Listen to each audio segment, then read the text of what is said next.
यदि शत्रु बलवान हो तो उसे सबक कैसे सिखाएं और मौके का फायदा कैसे उठाएं। तो सभी भाई बंधुओं को राधे राधे, जय श्री कृष्णा। दोस्तों एक बार फिर से स्वागत है आपका आपके अपने दर्पण ज्ञान गागर यूट्यूब चैनल में। तो दोस्तों यदि आपने अभी तक हमारे चैनल को सब्सक्राइब नहीं किया है तो आपसे हमारा निवेदन है कि आप हमारे चैनल को सब्सक्राइब अवश्य कर लें, क्योंकि आपका एक सब्सक्राइब हमारे लिए बहुत ही महत्वपूर्ण है। आइए देखते हैं प्रसंग की ओर। मित्रों, आप इन पात्रों पर ध्यान ना दें, जैसे बगुला, केकड़ा, कुत्ता, सर्प, सियार, कौवा, हंस इत्यादि। ये तो कहानी समझाने के एक माध्यम हैं, जिनके माध्यम से हम कहानी को समझाने की कोशिश करते हैं। दोस्तों आज का प्रसंग बहुत ही रोचक एवं ज्ञानवर्धक है, तो बने रहिए बिना स्किप किए इस वीडियो के अंत तक। मित्रों, एक सरोवर में एक केकड़ा अपने परिवार के साथ रहता था। उसका जीवन बड़ी सुख शांति से व्यतीत हो रहा था। उसे अपने जीवन में कोई समस्या नहीं थी। लेकिन एक दिन एक बगुला अपने परिवार के साथ उसी सरोवर के समीप खड़े बरगद के पेड़ पर आकर रहने लगा। उसके परिवार में उसकी पत्नी बगुलिया और उसके दो छोटे छोटे बच्चे थे। दोस्तों एक दिन वह बगुला उसी सरोवर के किनारे किनारे भोजन करते हुए उसी स्थान पर पहुंच गया जहां पर वह केकड़ा रहता था। उस समय केकड़ा के बच्चे अपनी बिल के बाहर घूम रहे थे।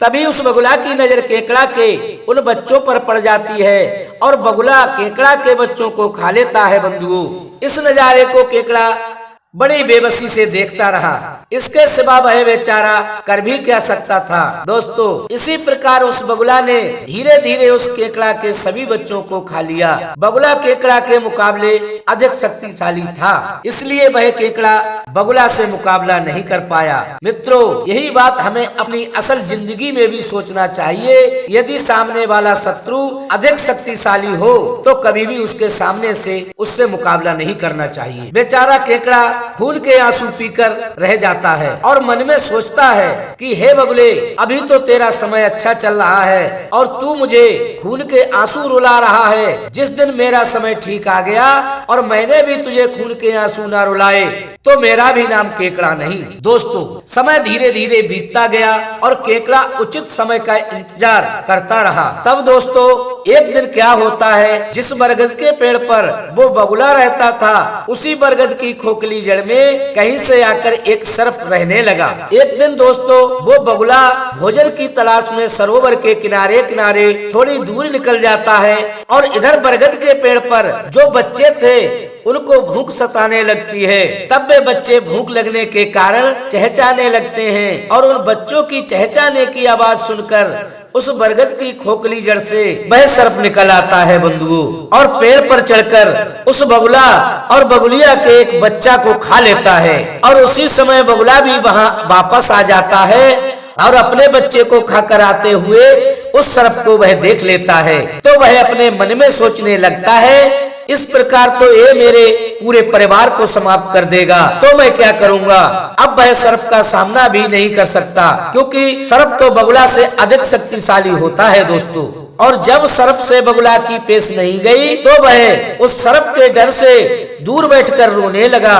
तभी बगुले की रोने की आवाज सुनकर वह केकड़ा निकल आया जिसके बच्चों को बगुला ने खा लिया था, और बगुले से पूछने लगा कि हे बगुले भाई, आप रो क्यों रहे हो, क्या बात है, तुम्हारे रोने का कारण क्या है, हो सकता है तुम्हारी मैं कुछ सहायता कर सकूं। तब बगुला बोला, केकड़ा भाई, मेरी परेशानी का कारण ये है कि मैं जिस वृक्ष पर रहता हूँ उस वृक्ष की जड़ में एक सर्प आकर रहने लगा है और आज उसने मेरे एक बच्चे को खा लिया है। मैंने अपनी आंखों से देखा है, ऐसे तो वो मेरे पूरे परिवार को समाप्त कर देगा और मैं देखता ही रहूंगा, कुछ भी नहीं कर सकता हूँ। बगुले की बात सुनकर केकड़ा मन ही मन खुश होने लगा और सोचने लगा, तूने भी मुझे खून के आंसू रुलाए हैं, इसी मौके की मुझे तलाश थी। अब तू मेरा कमाल देख, अगर मैंने तेरे पूरे परिवार की जीवन लीला समाप्त ना करा दी तो कहना तू और वो सर्प दोनों ही हमारे शत्रु हैं। इस बात का ध्यान रखना दोस्तों,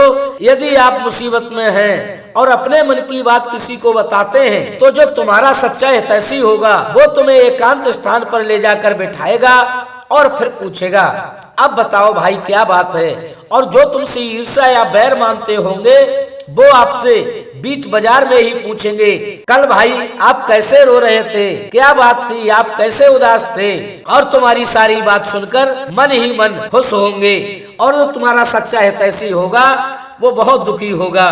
मित्रों, तब केकड़ा ने अपने बच्चों की मौत का बदला लेने की नियत से बगुला से कहा कि हे बगुला भाई, तुम किसी बात की फिक्र मत करो, मैं तुम्हें ऐसा आसान तरीका बताने जा रहा हूँ कि तुम बहुत ही आसानी से उस सर्प से बदला ले सकोगे और हमेशा के लिए उस सर्प का अंत हो जाएगा। तब बगुला ने कहा कि हे केकड़ा भाई, तुम मुझे अतिशीघ्र वो तरीका बताओ जिससे मैं अपने परिवार के शत्रु का अंत कर सकूं।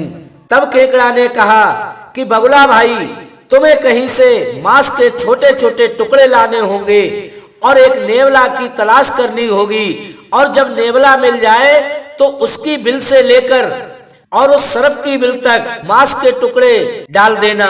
इसके बाद जब नेवला उन मांस के छोटे छोटे टुकड़ों को खाता हुआ जब उस सर्प की बिल तक आ जाएगा तो उस स्थान को सूंघ कर वह पता लगा लेगा कि यहाँ पर सर्प रहता है और उस सर्प को मार देगा। इसके बाद तुम और तुम्हारा परिवार सुरक्षित हो जाएगा, फिर तुम चैन से अपनी जिंदगी जीना। मित्रों, उस केकड़ा की बात बगुला की समझ में आ जाती है और वह बगुला मांस के टुकड़े लाकर नेवले की बिल से सर्प की बिल तक बिछा देता है बंधुओं, और वापस आकर उसी सरोवर के पास बैठ जाता है। उधर जब नेवला अपनी शिकार की तलाश में निकलता है तो उन मांस के टुकड़ों को खाता हुआ उस सर्प की बिल तक पहुंच जाता है, और उसी समय सर्प भी अपनी बिल से भोजन की तलाश में बंधुओं बाहर निकल आता है। उसी समय सर्प और नेवला का आमना सामना हो जाता है और उन दोनों में लड़ाई होने लगती है।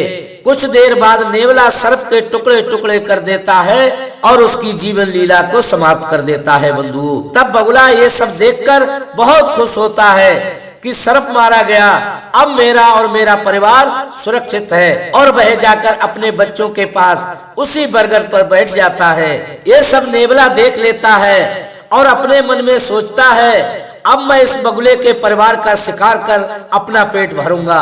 और दोस्तों, रात्रि में आकर वह नेवला बगुला सहित उसके परिवार को अपना निवाला बना लेता है। इस तरह मित्रों, केकड़ा के दुश्मन सर्प और बगुला दोनों माने जाते हैं, और उन दोनों का उसने अपनी बुद्धि और धैर्य से अंत करवा दिया, और वह अपने मन में अति प्रसन्न होता है और अपने मन में सोचता है, अब मुझे किसी बात का खतरा नहीं है, मैंने अपने दोनों दुश्मनों को ठिकाने लगा दिया, अब मैं सुख चैन से अपना जीवन व्यतीत करूंगा। तो दोस्तों, हमें इस प्रसंग से ये सीख मिलती है कि जब हमारे शत्रु के सामने हमारी शारीरिक शक्ति काम ना आए तो हमेशा हमें अपनी बुद्धि, धैर्य, संयम से काम लेना चाहिए और उचित समय का इंतजार करना चाहिए। जैसे केकड़ा ने अपने बल से काम ना लेकर अपनी बुद्धिमत्ता से काम लिया और अपने शत्रु पर विजय पाकर भय मुक्त हो गया, उसी प्रकार ठीक मौके का फायदा उठाकर अपने शत्रु को सबक सिखाना चाहिए। तो मित्रों, यदि हमारी ये वीडियो आपको पसंद आई हो तो लाइक करें, शेयर करें, कमेंट करें और चैनल को सब्सक्राइब अवश्य कर लें। दोस्तों, वीडियो अंत तक देखने के लिए आप सभी का बहुत बहुत धन्यवाद। इसी के साथ दोस्तों, राधे राधे, जय श्री कृष्णा।